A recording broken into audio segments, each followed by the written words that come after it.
Scrambled, you likely read the sentence as, "I love to read books." The raw data is technically incorrect, yet you understood it instantly. This illustrates the distinction between sensation, the physical input hitting your eyes, and perception, the meaning your brain assigns to that input. Without perception, a piece of fruit is a chaotic stream of data.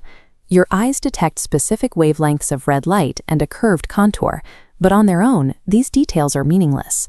Perception occurs when your brain compares those light waves against your existing memories and identifies a specific edible concept, an apple. Sensory data is often too fragmented or messy to be useful. To navigate the world, the brain must act as a problem solver, constantly making educated guesses to construct the reality you experience. Before the brain can build that reality, it has to manage the flood of incoming information. It uses selective attention to filter out irrelevant data, gating what is allowed to be processed. We see this in the cocktail party effect. In a room full of loud, competing conversations, you can tune out the background noise to focus entirely on a single person. Psychologist Anne Treisman proposed that the brain uses an attenuator for this. It doesn't turn off the background noise completely, it just dims it. This is why hearing your own name from across a room can instantly break through the filter. Ultimately, your experience of any environment is dictated by what your brain deems relevant enough to let through the gate. Once data is filtered, the brain organizes it using a set of biological rules called Gestalt principles. These are hardwired shortcuts that automatically group visual fragments into recognizable patterns. This graphic demonstrates the law of proximity. Our brain naturally assumes objects placed close together belong to the same group.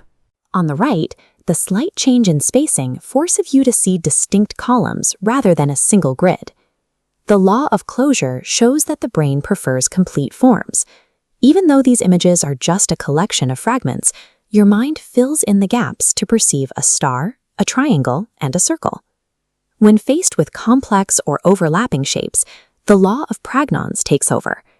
The brain will always seek the simplest, most symmetrical, and most stable interpretation possible. These rules operate faster than conscious thought, forcing order onto a chaotic world before you even realize you are looking at it.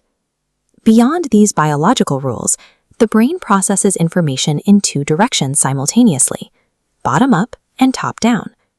Bottom-up processing builds an understanding from raw sensory details. It's like trying to solve a jigsaw puzzle by only looking at the shapes and colors of the individual pieces.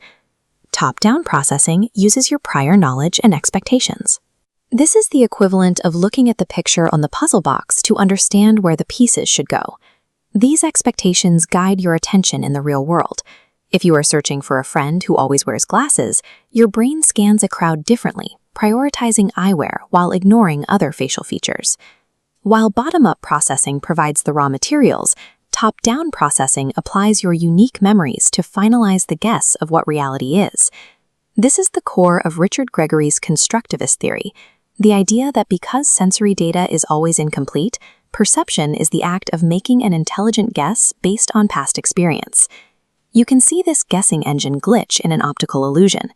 Here, conflicting visual data, a forward-facing eye and a profile silhouette, forces the brain to jump between two different interpretations. This process also shapes how we see people. Because top-down processing relies on your specific attitudes and motives, your perception of others is highly subjective. This is the halo effect in action. A single visual cue, like a bow tie, can lead the brain to guess that a person possesses an entire suite of positive traits, such as sophistication or politeness. This means two people can experience the exact same event, but perceive it differently because they are applying different memories and values to the same moment. The reality you inhabit is a personal construction. Mindfulness offers a way to step back and observe this process, watching how your brain builds your world without immediately judging what it creates.